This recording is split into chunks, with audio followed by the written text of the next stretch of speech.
Hello and welcome to another episode of the World Class Real Estate Podcast. My name is Mark Worrall and today I'm joined by Mr. Ian McBeth. How are you, mate? I'm very good. I'm looking forward to this podcast. Actually, we've actually got a self-employed agent on, not just any self-employed agent, but I would put them up there as one of the best in the country. Neil is a great guy, very hyper local marketplace, and being honest with you, in terms of figures, he probably is too modest to talk about figures, but these guys turn over £500,000 just their business as a duo, as two people. They've got a monster pipeline as well and massive market share. And I think it'd be great for people to understand through the eyes of a self-employed agent what they do to get to that place, 4 years down the line. So I'm really, really looking forward to having a chat with Neil and kind of unwrapping that for the audience, which I'm sure you are as well, Mark. Yeah, so I'm really interested to talk about, well, obviously we want to know what world-class real estate looks like to him, which we'll ask him at the start, but I'm interested to talk about a little bit about the process and the mindset that he went through when he made the shift, how he chose his business partner, and then what he does differently to other estate agents to be so dominant in his area. So yeah, I'm really interested to have that conversation. Let's dive in and introduce him, shall we? Let's go. So, Neil Fenning, welcome to our podcast, World Class Real Estate Agency. How are you? Yeah, I'm good, mate. Thank you both for having me. I'm excited for this one. I feel like I should sit on the sofa instead and relax while we're chatting. There's nothing relaxing about this podcast. We're getting deep into it. No, it's ready. Well, first question is quite direct, to be fair. And what we always ask people is, what does world-class real estate look like to you? So let's get straight in with that key question, Neil. It's a good key question, to be fair, mate. I think reputation is a big thing, in my opinion, for an estate agent. So for a world-class estate agent, you have to have a good reputation, a personal reputation, I think. What I've learned over the years is there's a lot of companies where the brand will get people in front of people, or when you become a solo or a self-employed model, your personal reputation is a big deal. So being reputable, withholding that, and actually being able to carry that with you over the years, I think is a big thing. So I'd say, yeah, being a reputable person in yourself as an agent, I think is a big deal. What would you say are the three components that create the reputation from before someone meets you to the point where you've transacted with them and then they become a client? What would you say are the three sort of real key things for an estate agent? Obviously trustworthy, which is a bit of a grey area within the industry, let's face it, because not many estate agents get that reputation of being trustworthy. So knowledgeable.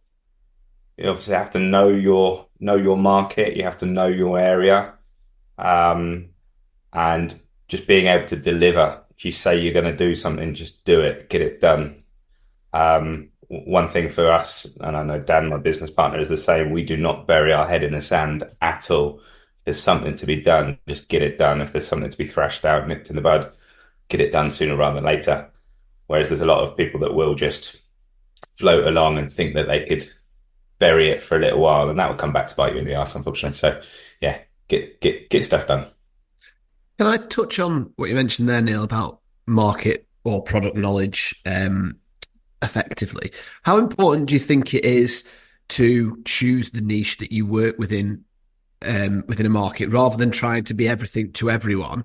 How important do you think being very significant to a smaller number of people is to help you build? Does that make it easier to build market and product knowledge? No, not necessarily, in my opinion. I think being knowing the market overall is good. I speak to a lot of estate agents and business partners within Avocado that are trying to find a niche of a market because that's the kind of properties that they want to sell. That's their bread and butter of the market and the quick turners. But let's face it, if it's a fee and it's a saleable property and product, you're still going to market it and you're still going to sell it. But it depends, because obviously there's a lot of self-employed or estate agents that just try and take a certain market, and credit to them, fair play to what they're doing. But if you're self-employed and you want to put food on your table, you're gonna go for anything. So knowing the whole market, I think, is quite important. yeah, if you want to tune that into a smaller window of a market, then that's on you and your brand, I suppose. But I think you still need to know the ones to the fives and throughout the whole marketplace, in my opinion. Yeah. And we've, I think a lot of podcasts have heard from a lot of the self-employed kind of leaders or owners of the brands, but we haven't heard too much from the actual agents that are kind of on the ground being self-employed and actually working day to day as self-employed agents. So it's great to have you on to talk about that. But sort of stripping it back, I know your background. You know, you were a branch manager at a really good corporate independent or corporate estate agent that was independent that got bought out.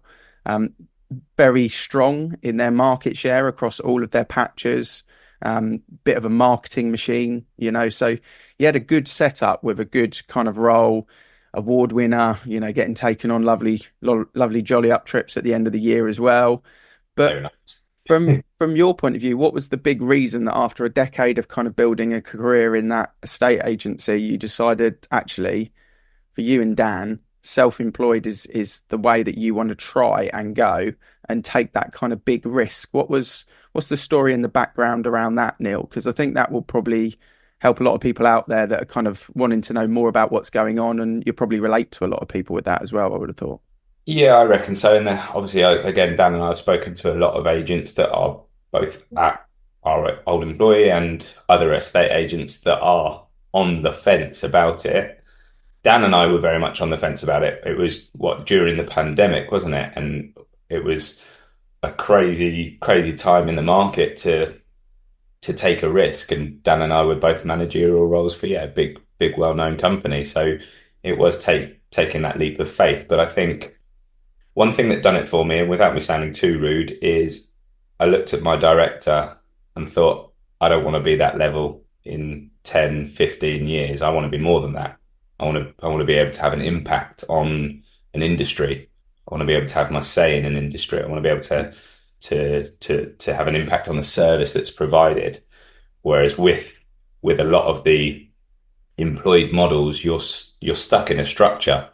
You can't really do anything other than your piece of that role play, so to speak. So I think just being able to step out of that comfort zone and being able to share your ideas and implement ideas, I think is a really big thing. And even just the first few months of joining Avocado and going into a self-employed model, I'm quite business orientated. I've always been interested in business and how businesses are run. So being able to set up your own business and create everything to do with the business element, and then obviously the marketing element, and then actually being a good estate agent was really exciting to pull that all together.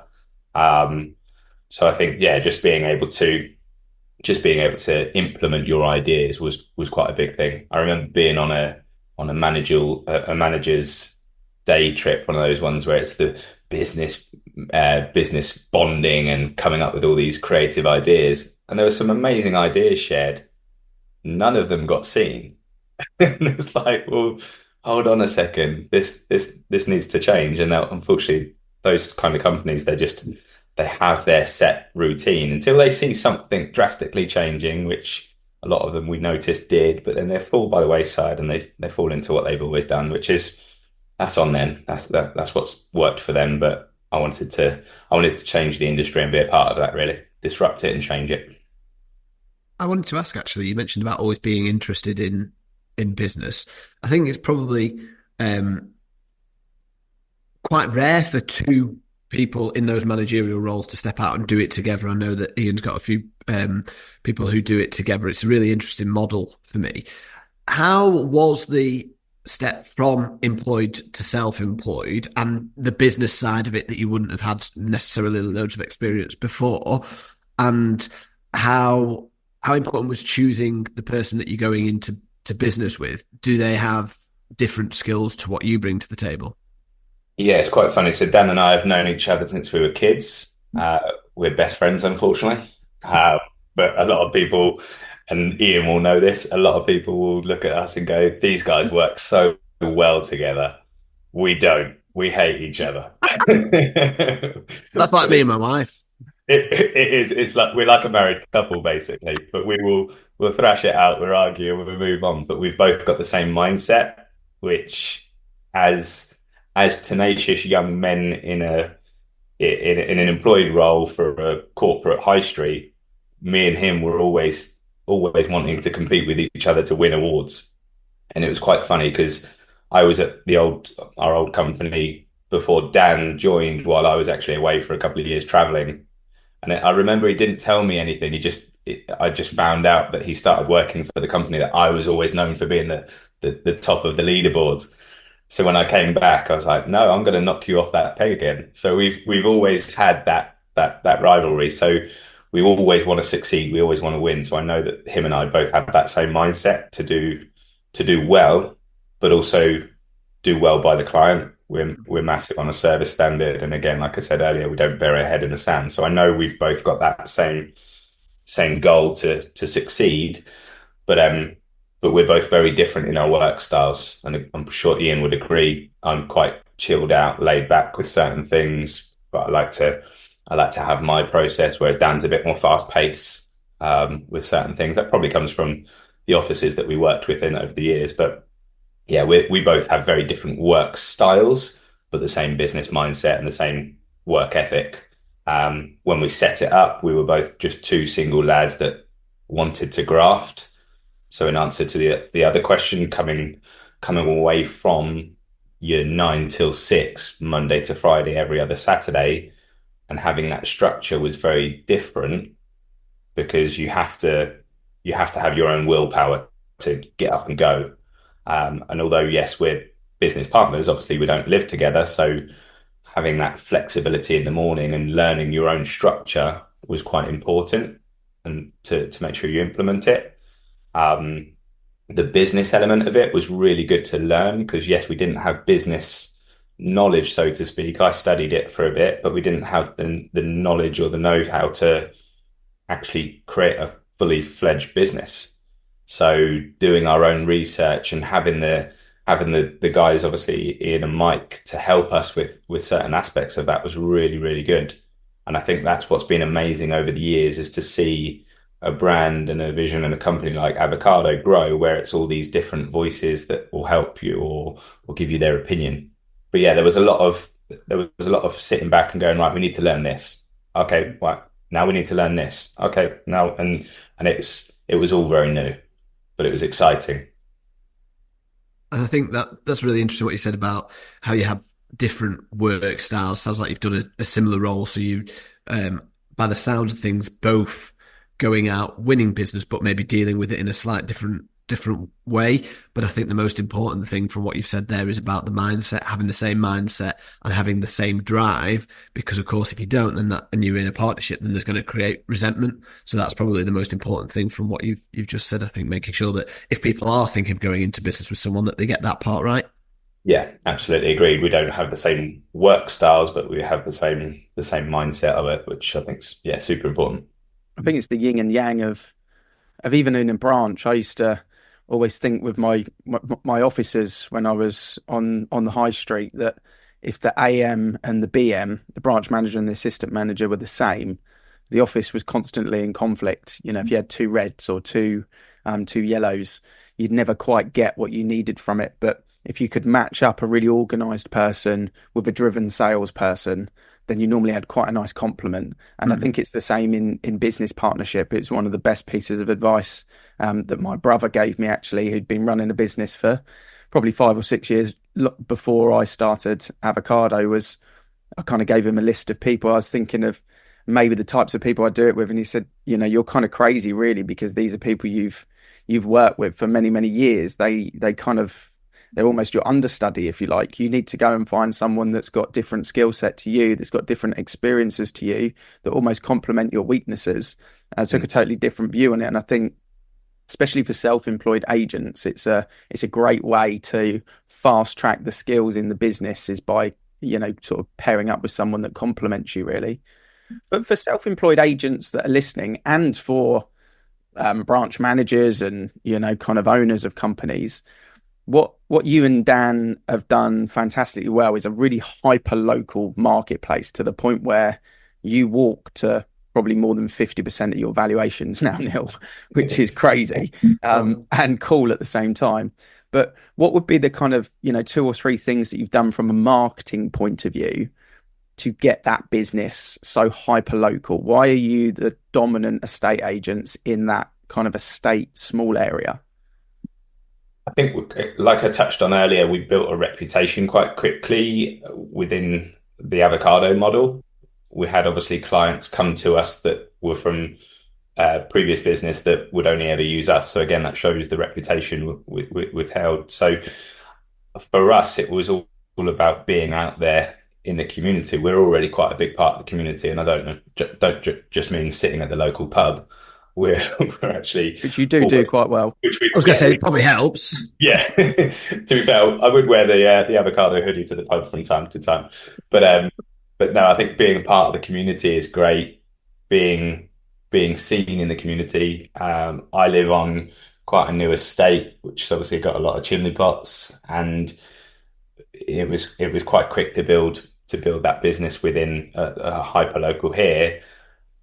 Being on the Facebook groups, we noticed social media, obviously the Facebook groups, the blueprint of avocado was brilliant, and it helped us massively. But Dan and I, we preach that, which Ian knows, because it worked. But being all over your community groups, your adverts, the recommendations, the personal recommendations was really what helped us, I think, in the first year, because we just had people going, these guys know what they're doing, go use them. And it still happens now. My dad's quite a busybody, bless him, and I get texts all the time saying your dad's recommended you, which is nice. But yeah, I think just having that personal recommendation day in, day out, it it reassured us that we were doing the right thing, and it reassured us that we could succeed in what we did without having a different logo or a different brand behind us. It's us that they want to use.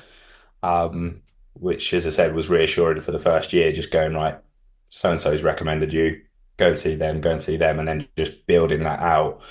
For us, it was quite useful, to be fair, Ian, because obviously at the time, avocado wasn't as drawn in as it is with the business partners that it is. So we could go out, we could slip out to other properties in different patches to keep us busy. But then as we got busier and busier, we hyper localed that just so that we knew that we had our, dare I say, our niche and our patch down to a T. Yeah, and we quite quickly turned into market leaders and shut down 2 estate agents. So we're dare I say, proud of that too. What's it done for your fees over the kind of 4 years now? That being hyper local, it sounds good, but then some people might see it, it sounds quite small. But what's it done for your fees and your kind of like business turnover by sort of really focusing in on that niche and becoming the kind of go-to agent in that area? So our fees have got better. Our average fees increased. We've pushed our fee up as of July. We always said we drew a line in the sand and pushed our fee up as well. And I was chatting to one of the other avocado business partners yesterday. We went out on a joint valuation together, a double teamed evaluation, and we were talking about fees and how people don't quibble the fee when they already trust you and trust what you're saying, and you just, that is your fee. This is what we charge. So Dan and I built a reputation in the first 4 years of this is what these guys charge. And I remember I've been out to so many appointments where they'll ask the fee, and I'll tell them what our fee is, what we charge. And they'll ask if we negotiate, and say we don't negotiate. We don't need to. We're not set out to negotiate. That is what we charge for everyone. And there's so many people have gone, I'm glad you said that, because you went and saw my brother or my friend last week and they said exactly the same. So I think having that confidence to just go, this is what we charge, was something that Dan and I both had the same mindset on. So you don't get into that battle in your mind while your mind to your mouth, where you turn 1.5 into 1% without even needing to. It's like, you don't need to. What you charge is what you charge. So yeah, Dan and I both set that out, and then as of July we increased that because we we wanted to make sure our service standard was as high as it can be. And obviously we got busier and busier and more popular, which is great. So yeah, we just pushed that. So our fee has increased over the duration as well.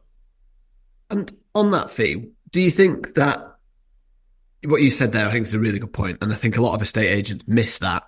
Oh, well, you charge my friend this because, particularly if you're working in the hyper local area that you're working in, you talked about building trust and people then wanting to use you.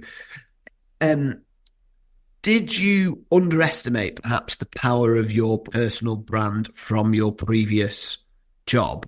And do you think that has helped gain the momentum that's enabled you to charge fees? You talked about reputation being massive right at the start of the podcast and it being world class. Or did you make a conscious effort to build a bit of a personal brand whilst in your previous role? Because I think it's really interesting. Set up by yourself, the personal brand comes through very quickly. But do you think people maybe underestimate how your personal brand is building naturally, even when you're in a corporate, if you're doing a good job? Yeah, 100%. I think a lot of people think that it's the company that's got them through the door when actually it's them personally doing a good job. And I think estate agents, like I alluded to earlier, they get a bad reputation, and unfortunately it's the nature of the beast. But I think there's a lot of bloody good estate agents out there that have that personal brand that people do like, people do trust, and they don't dare I use the word flourish in that. They're stuck behind the desk and stuck behind the phone when they could do something more with their personal brand. But yeah, the personal brand will definitely build. Your reputation will definitely build. If you go into a self-employed model and you have 2 years worth of business just coming from personal recommendations, that proves it, that shows it. And then obviously when you've got your name on the board, it just looks a little bit nicer. Always feels nice when the first board goes up with your name on it, for sure. Absolutely. What is the strategy? Because I know you think about this quite a lot with Dan, but what is the strategy on the community stuff, touching back on that, reputation, trust? What type of things are you actually doing in the community? If someone's going to go self-employed next year, or a new agent is about to launch, somewhere outside of the avocado patch that's non-competing, what would be the kind of the community strategy? Because it's all well and good saying we're in the community, or we give a school 200 quid when we sell a house or whatever, but what kind of things have you done over the last 4 years that are sort of tangible for people to really get some context of how local you're making yourselves? So we've donated a lot of money. I know it's not all about the money, but we have donated I think near on 20,000 now in gifts and charitable donations and stuff like that. Sponsored, I think we've got 4 or 5 football teams that we sponsor, kids football teams at the moment, which is great. We've got 3 schools that we sponsor their summer and their Christmas fetes. Dan and I went down to one of the summer fetes this summer just to have a bit of fun. Got sunburnt because we were the only ones that were in the sun, not the shade, which was fun. But yeah, we just have a bit of fun with it at the same time where we can. But we've done a lot for the schools, even just the little things like the competitions with the local pubs or the coffee shops and stuff like that. Just giving out vouchers, £50 voucher for the local pub, stuff like that. I think it's great. And that just flows around in the community. But when we set up, unfortunately, we've fallen off a little bit with stuff like this. But we would do videos for local small independents as well, which I know a lot of the avocado business partners will often do. But it's just business to business. It's helping promote each other, really. Mind you, we've got one going out for a new coffee shop not too far from here, which they've opened up. The guy he's coffee mad. He absolutely loves it, and he's got it down to a T. His coffee is amazing. So we just went and we had a chat with him, and we've turned that into a promo video for his coffee shop. So things like that no other business would dedicate their hours, their time, their money to do. We done a lot of that, and we still do a lot of it, but we done a lot of it within the first couple of years. And then you've got the schools. We get approached by a lot of schools to obviously sponsor certain things or donate towards their their raffles and stuff like that. We'll always donate to raffles, which I don't know if you saw the video that I'd done last year. I went around, I think there was four or five schools, but about 6 or 7 drop-offs. And I just stacked up red letter days. And I was like Father Christmas, just going around going like red letter day, red letter day, red letter day. So it's, although we can't, because of our time, we can't always be at the gig, at the fete, for example. We will try and still give what we can and help where we can. So yeah, I think that's always nice to do as well. Yeah, builds on that reputation for sure. Absolutely. I was going to ask as well with regards to some of the sort of digital stuff that you have to do. You said obviously about business mind and marketing and that aspect of it. What would you say have been the things from a business point of view that are bringing the business now? You know, the stuff that you did back in year 1, year 2 that's made a big impact to the business that you're getting now. You've mentioned the fees have gone up, the market share has improved, which is great. Profitability has improved within the business. Are there any sort of fundamentals that you think are now really bringing business to you from what you did before? Because you guys have never dropped a leaflet, you've never knocked on a door, you've never sent a tout letter to anything since launch. So what is the stuff that's kind of got the valuations from people that didn't know you prior? Obviously, content and adverts. We put out a lot of content. We've always got an advert running. Again, it comes down to the blueprint of Avocado of having your adverts running at all times and the funnels and everything that we go into. So the target marketing, that was something that blew my mind. And I remember, I think you and I were talking about it, Ian, that program that came out on Netflix at the same time as Avocado launching, that was all to do with the avatar and the guy that it was just Social Dilemma, I think. Social Dilemma, that was it. I remember watching that. Yeah, that was crazy. And I watched that while we were setting this up, and it just completely blew my mind. And it was like, well, this all makes sense.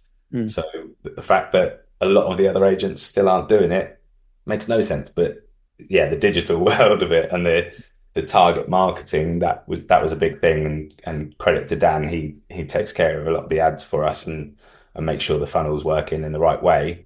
But just making sure you have your content consistent.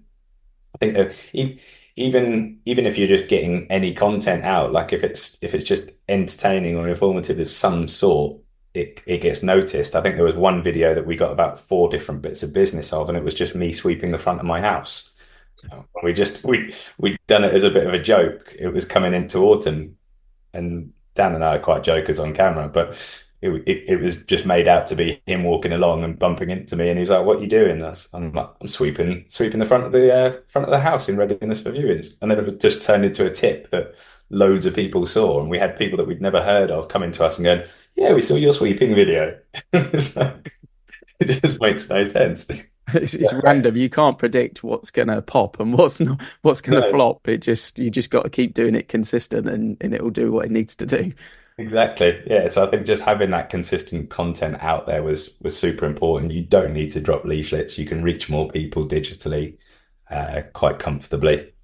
So yeah, just having that consistent, I think was a big thing for us, and we still do it now. 4 years on, we are consistent with our content. We're consistent with our adverts, and it's no surprise that we've got regular valuations coming in.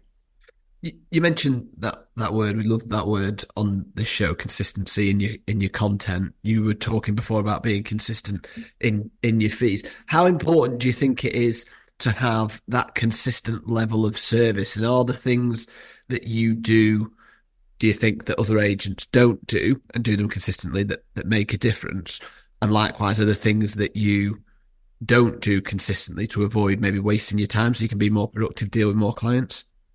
Yeah, I think there's a lot of things. Could you look at leaflet dropping, for example? How long does that take a negotiator to head out and bore themselves for a couple of hours leaflet dropping? The corporates still really drop leaflets? Yeah. I've had some this week. Wow. Yeah. Well, it's autumn in it. Need to get out and get some boards up. But yeah, stuff like that. You think how time consuming that is. Yeah.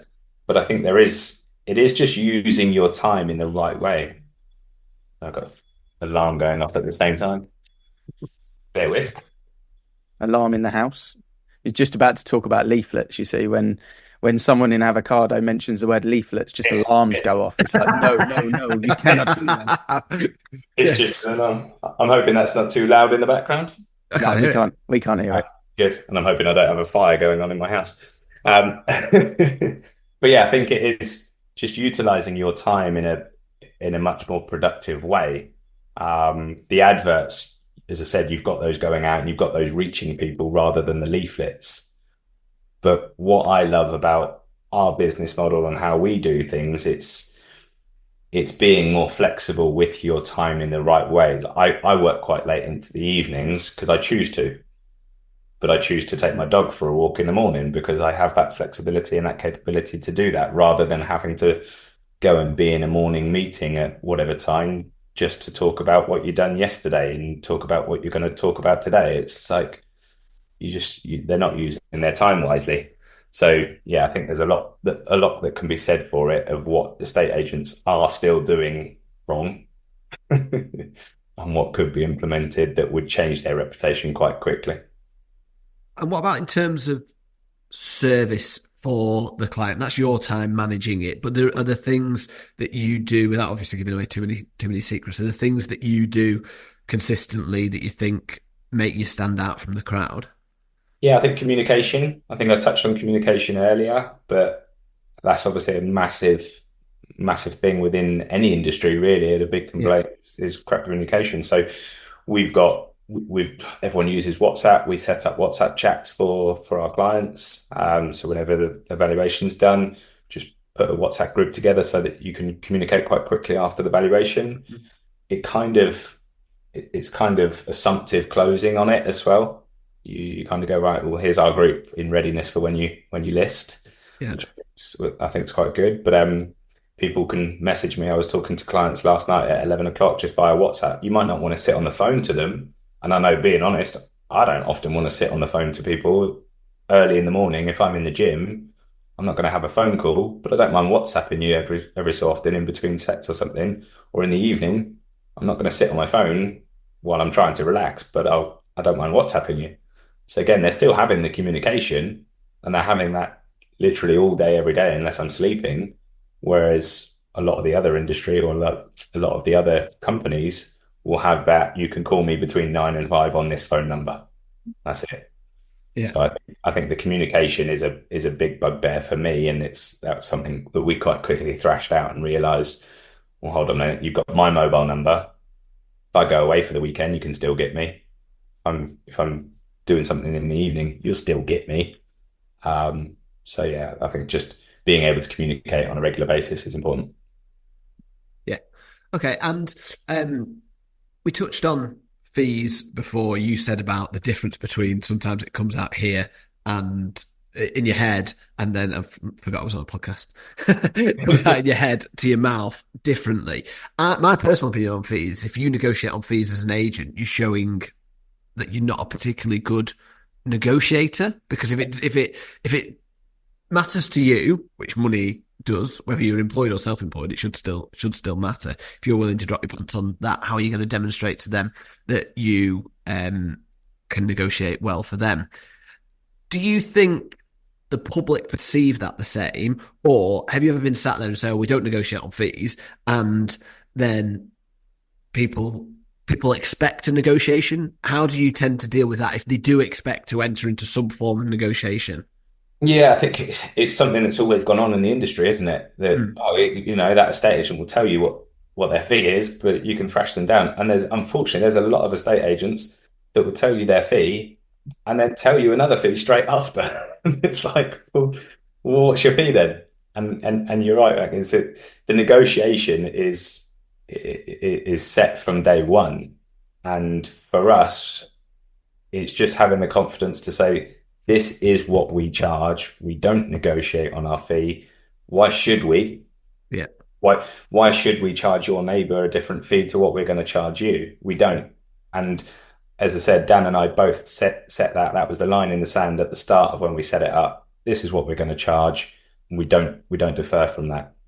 And I think you quite quickly, or we did anyway, you build a passive reputation of that, of people going, okay, well, this is what they charge. Like we have people calling us up that already know our fee because they would have spoken to someone and or word of mouth. These guys will charge X amount. There's others that will charge more. There's others that will charge less. All these other ones will negotiate in between these levels. This is what we charge for our services. This is what we will provide for you. We don't charge anyone different. It wouldn't be fair for us to do so.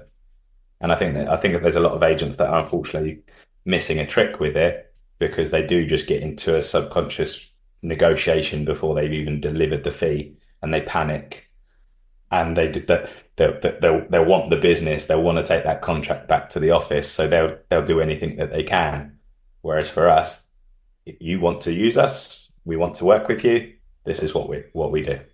I think in anything as well, like I was recently needed to get some new flooring in a buy to let that I've got, and I went into three different places, and two of the people, when we kind of got into the pricing for fitting and the pricing for all the little bits and the bobs and the carpet, two of the people, just when we got to the pricing, it was awkward. I found it like uncomfortable because they were trying to read me, and I'm not one to be read. Like I'm quite happy ask for negotiation if I needed to, but because it was awkward, I felt uncomfortable. They felt uncomfortable, and I didn't use them. And I don't even know what the pricing was going to be for either of them, to be honest with you, because we never really got a kind of black and white answer. And the company that I did use just said, this is the price, this is what we charge to fit, this is where all the grippers and the bits that you need, so the total amount will be X. And I was like, cool, like that was the price. It was so much easier, to just go through that process without the awkwardness of pricing. And I think the same in industry. We were talking about culture before, where no one's allowed to say what they earn in the office. No one's allowed to say the fee on the phone if someone inquires about it. No one can say the fee at the beginning of the valuation, because you've got to go through the pricing to get agreement, and then you've got to sell all your USPs to get desire, and then you can talk about fee at the end, because that's what Adam Walker said in 1962. It's kind of a bit off key sometimes with estate agents. Sometimes just, this is what we charge, this is what we do. I was going to say, it makes me laugh of the times I've just had a flashback of you saying that, me sitting in an office and someone calling up to say, what do you charge? And you'll do everything to get in their lounge. You'll do everything to sit in front of them to tell them that fee and then negotiate on the fee. Whereas if someone calls us and asks what our fee is, this is our fee. This is what we charge. And also, the thing with that is, depends on the business, right? But if people are buying solely on fee, there'll always be someone that'll do it cheaper. That's probably not the business that you want. No. And I think over the years, you mentioned there about someone calling up and asking about fee. People are scared because they think they're going to lose business on fee, and everybody wants all the business that they can have. But what we forget, or I think what a lot of people forget, is that people don't move house every day. So they don't know how to ring up and ask an estate agent to come out and see them and about the process and all of the bits that go with it. So often people ask, oh, what's your fee on the phone? When actually they want you to come out and see them. And that people think that means they're buying on price. And of course, some people are just going to buy on price. And I'm quite happy to let them walk away from our business. But a lot of people start the process that way because they don't know what other way to do it. And I think a lot of estate agents think that's them trying to knock them on price or trying to bid on price, but it's not. It's actually just their way of opening the conversation about moving house. Yeah, they probably get defensive quite quickly and get their back up and think, oh, they're trying to negotiate straight away, when they're not. It's just people are, as you said, Mark, they've not done it for 20 years and they might be naive to the moving process, and that's the big question, isn't it? What does the estate agent charge? Yes, probably going to be the first one. The other thing that I wanted to touch on here, Neil, because a lot of people feel for self-employed agents, you're either quiet and you make no money and it fails, or you're really busy and you can't deliver on service, and ultimately it kind of sort of in a roundabout way stresses you out and fails. And then there's obviously the middle bit. But for you guys, you must be some of the busiest self-employed agents in the country. Give a bit of context on two things for me.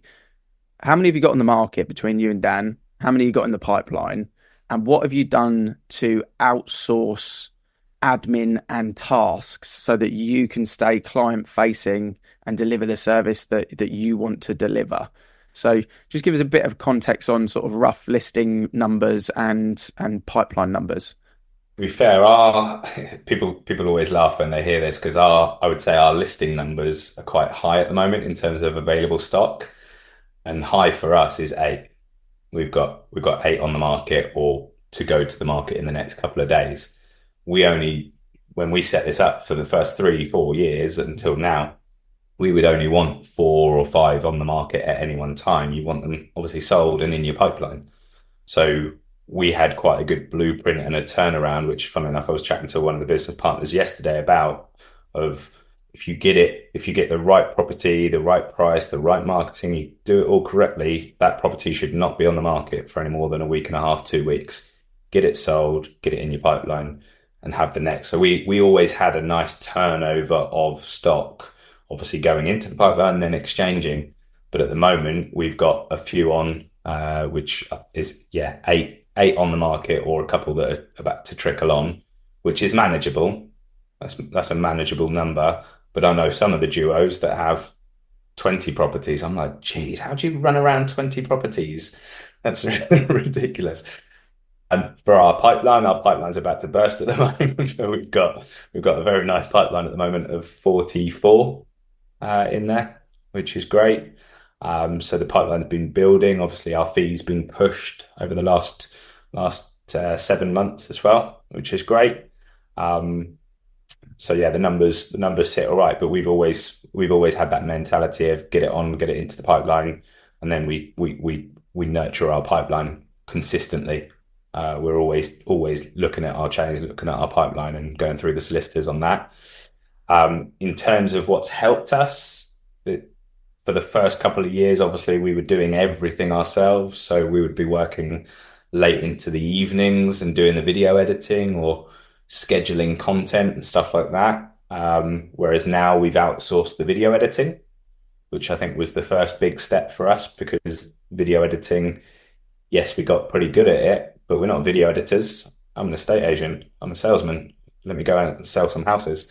So taking that 2 hours of video editing on each property was crucial, I think.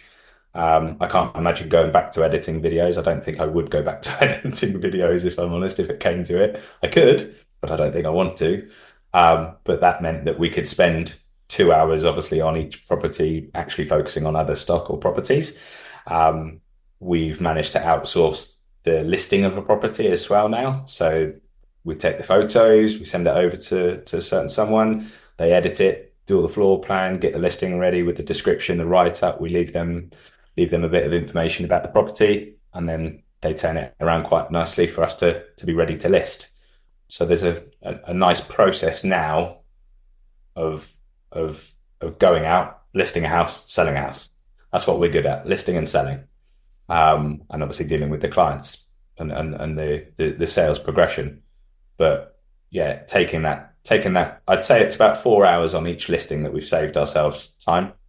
So if we, on average, if we were listing 2 each a week, that's a lot of time that we're saving, where we can dedicate to the client. Or, like Ian and I have spoken about before, you're buying your own time back. We spent 2-3 years working all the hours possible within a day. So it's nice to actually have that balance now. But you touched on burning yourself out or not being busy enough. I think we've got it down to a pretty good T now, which is nice. And it's nice to be able to have your own time. Like, as I said, if I want to take the dog for a walk, I can now.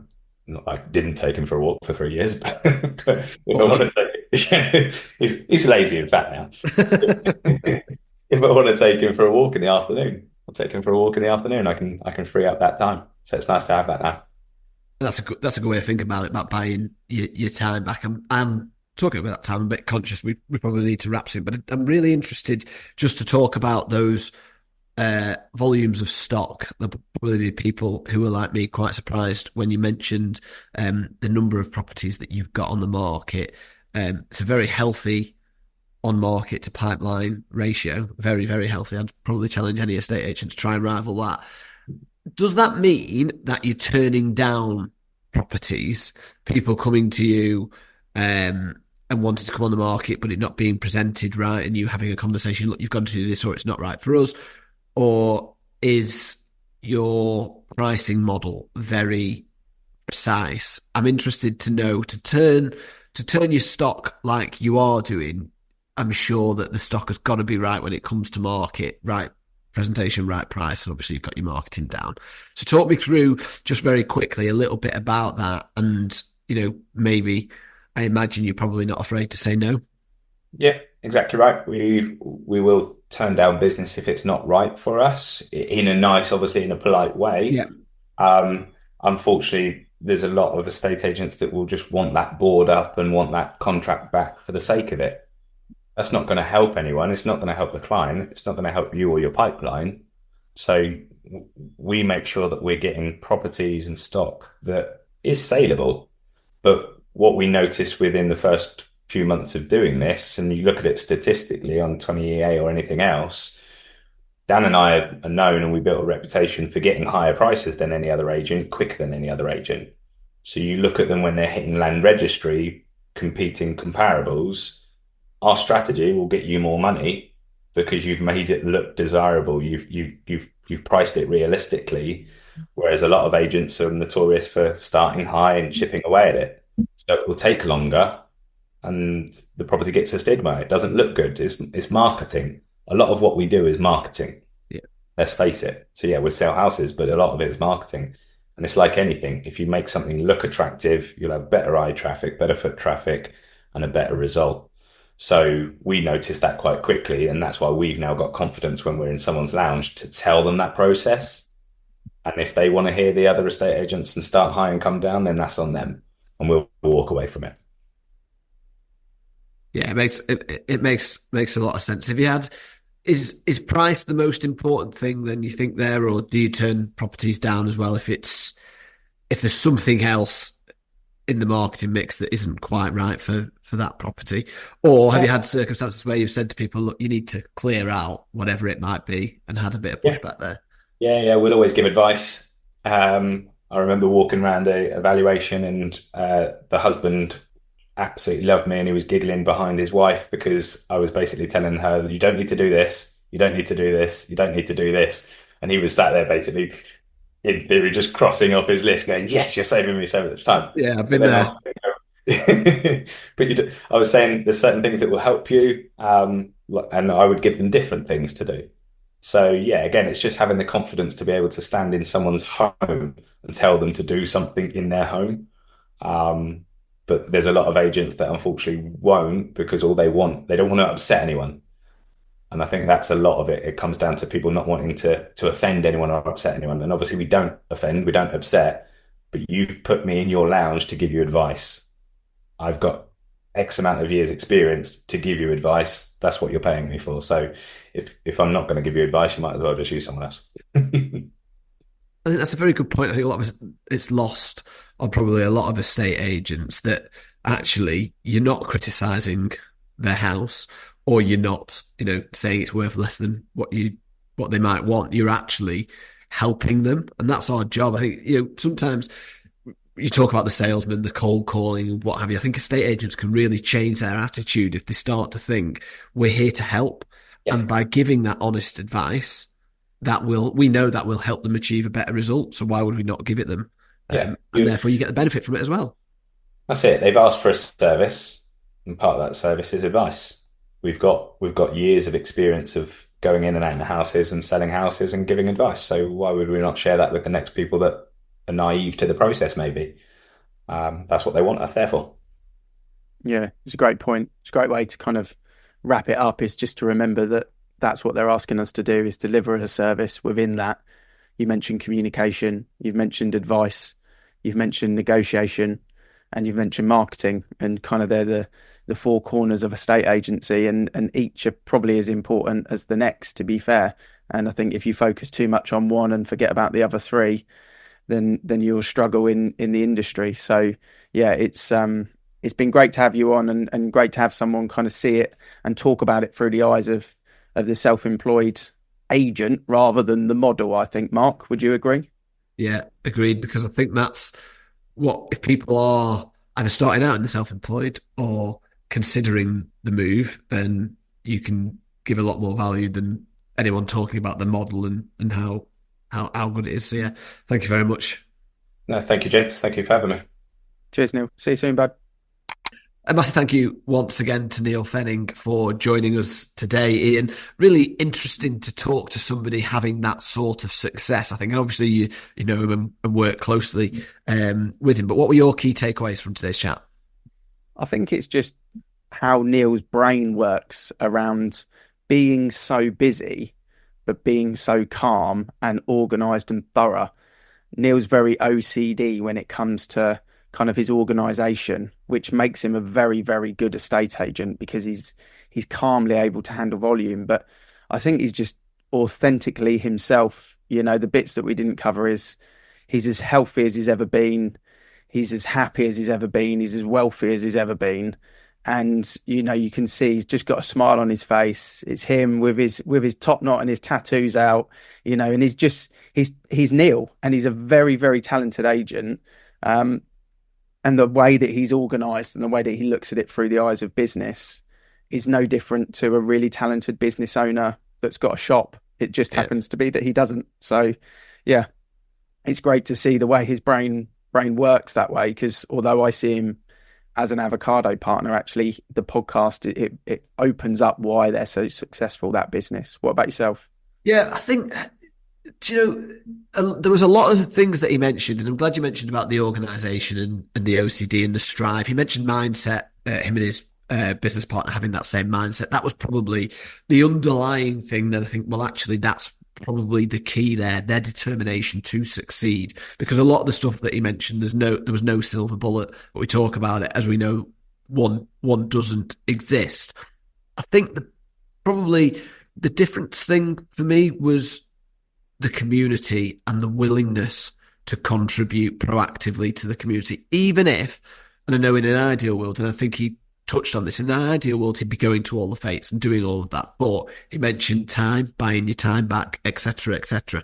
Always be willing to contribute to that community. And it was only one small part of a very big picture, but he talked about, you know, a lot of small parts of what is a very big picture. I think that's underestimated, as well as clearly a skilled agent, you know, the non-negotiating on fees, the marketing strategy. You mentioned Blueprint a number of times. That 8 properties on the market, 44 in the pipeline. Crikey, I would challenge any estate agent in the country to better that sale rate, and that in itself is just impressive enough to, you know, listen to this guy talk for 45 minutes, in my opinion. Yeah, the ratios are phenomenal, and I think what you see with Neil is that part of it. Dan's a different entity altogether, and we'll get Dan on the show because you touched on pricing. How does that happen? How do you get 8 to 44? Dan's got a really, really strong process that he works to on pricing strategy and how he actually sits down. He takes a laptop on evaluation, Dan, and actually shows the CRM and shows what's going on. We were talking about social dilemma, but through the eyes of like the pricing, he actually does that with a client, and it's a really, really good process that will probably be a big influence on why that pricing means they go into the sold pipeline. So we'll get him on to talk about that as well. But yeah, they're very, very talented agents. And, you know, to sort of finish it off, I think had they not done this 4 years down the line, they probably wouldn't be in the industry anymore, because they'd fallen out of love with what it was before. You could see that with Neil, and that would be a travesty if 2 guys like that weren't in our industry anymore. And time again, we see people do a 10-year stint in it, build a really good career, and then exit and go somewhere else because it doesn't deliver. So that's the thing that I think for those guys, they should be most proud of, is they've forged a really good career and business in an industry that they do say they've fallen back in love with, which is great as well.